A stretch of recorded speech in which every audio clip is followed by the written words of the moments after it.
नमस्कार मित्रांनो. आणि आपल्या यूट्यूब चॅनलला सबस्क्राईब करा विसरू नका. तर नक्की जाऊन सबस्क्राईब करा. तर पीएम किसान सन्मान निधी योजनेचे हप्ते दर 4 महिन्यांनी वितरित केले जातात. जून 2026 मध्ये 23वा हप्ता शेतकऱ्यांच्या खात्यात जमा करण्यात आला होता. त्यामुळे पुढील म्हणजे 24वा हप्ता ऑक्टोबर 2026 मध्ये वितरित होण्याची शक्यता आहे. मात्र हप्ता जमा करण्याची अंतिम तारीख केंद्र सरकारच्या अधिकृत घोषणेनंतरच निश्चित केली जाईल.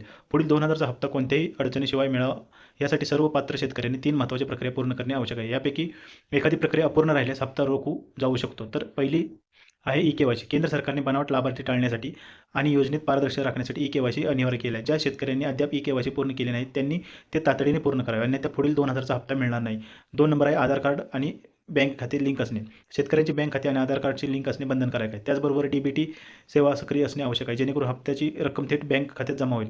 नंबर 3 आहे जमिनीच्या नोंदीची पडताळणी. जमिनीची कागदपत्रे आणि नोंदीची पडताळणी पूर्ण असणे आवश्यक आहे. त्या शेतकऱ्यांची जमिनी पडताळणी अद्याप प्रलंबित आहे त्यांनी त्यांचा पुढील हप्ता अडकू शकतो. तर घर बसल्या फेस ऑथेंटिकेशनद्वारे ई-के-वाय-सी कसे कराल? तर सर्वप्रथम Google प्ले स्टोअरवरून पीएम किसान मोबाईल ॲप आणि आधार फेस आर-डी ॲप डाउनलोड करा.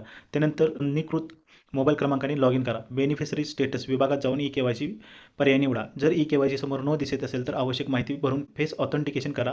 पडताळणी यशस्वी झाल्यानंतर तुमचे ई-के-वाय-सी पूर्ण होईल आणि पुढील हप्ता मिळण्यात कोणतीही अडचण येणार नाही.